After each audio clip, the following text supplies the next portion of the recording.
এক সপ্তাহের মতন আব্বা আম্মু কেউই বাসায় নেই। আর হঠাৎ করে আমি বাড়িতে রওনা দিয়ে দিলাম। হ্যালো এভরিওয়ান, আসসালামু আলাইকুম। আজকে আবারও একটি নতুন ব্লগ ভিডিও নিয়ে চলে এসেছি।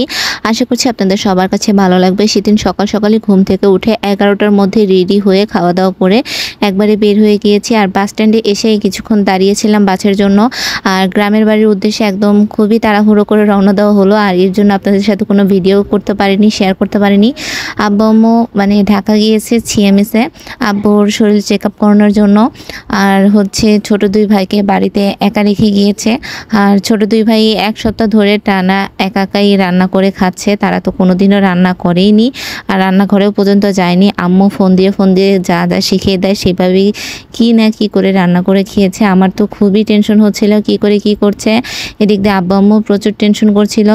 তারপর তো এক সপ্তাহ পর আমি বাড়িতে রওনা দিয়ে দিলাম, গ্রামের বাড়ির উদ্দেশ্যে রওনা দিয়ে দিয়েছি। আর দেখতে দেখতে সিরাজগঞ্জ শহরেও চলে এসেছি। আর সিরাজগঞ্জ শহরটা পার হলে আমাদের বাড়িতে যেতে আর 1 ঘন্টার মতন টাইম লাগবে। আর আমাদের নাটোরে আসতে বেশি টাইম লাগে না যদি জ্যাম না থাকে। টাঙ্গাইল থেকে নাটোরে আসতে তাও 2.5 ঘন্টা বা 1.5 ঘন্টার মতন লাগে, এরকম টাইম লাগে। খুবই অল্প সময়ে চলে আসা যায়। তারপরে এই তো এখানে সিরাজগঞ্জের ব্রেক দিয়েছে। আর তারপরে নিচে যেয়ে একটু কফি খেয়েছিলাম, আর তার সাথে সাথে কেক আর ফ্রুটও কিনে নিয়ে এসেছিলাম। আর বাসে বসে এগুলো খাচ্ছিলাম। আর প্রচুর রোদ ছিল বাহিরে, একটুও দাঁড়িয়ে থাকার মতন অবস্থা ছিল না। দেখতেই তো পাচ্ছেন এতটা রোদ উঠেছে। আর সেদিন অনেক গরমও ছিল। তারপর তো এই তো কথা বলতে বলতে তাও 2টার সময় বাড়িতে চলে এসেছি।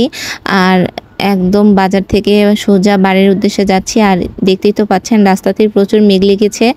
আর ভাবছিলাম তো বৃষ্টি হবে, কিন্তু কোনো বৃষ্টি হয়নি। তারপরে বাড়িতে যাওয়ার আগে এখানে একটা মিষ্টির দোকান থেকে মিষ্টি নিয়ে নিলাম। এখানে 3 রকমের মিষ্টি নিয়েছি।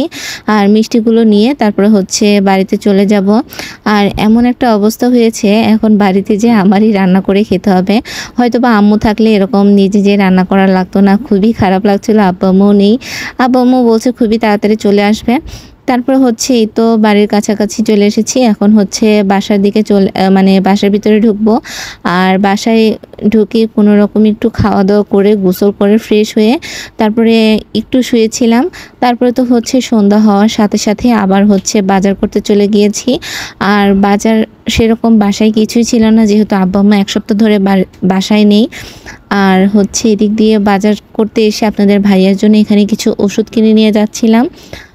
তারপরে ওষুধ কেনার পরে বাজারের ভিতরে ঢুকেছি। আর এখান থেকে জিরা, তারপরে ইউসুফগুলের ভুসি, এগুলো সব নিলাম। আর তারপরে কাঁচা বাজারের এখান থেকে পেঁপে, তারপরে আরও 3-4 রকমের সবজি নিয়ে তারপরে বাসাতে চলে এসেছি। আর আজকের ভিডিওটি এই পর্যন্তই। ভিডিওটা যদি ভালো লেগে থাকে অবশ্যই লাইক, কমেন্ট এবং শেয়ার করে দিবেন। সবাই ভালো থাকবেন, সুস্থ থাকবেন। আল্লাহ হাফিজ বন্ধুরা।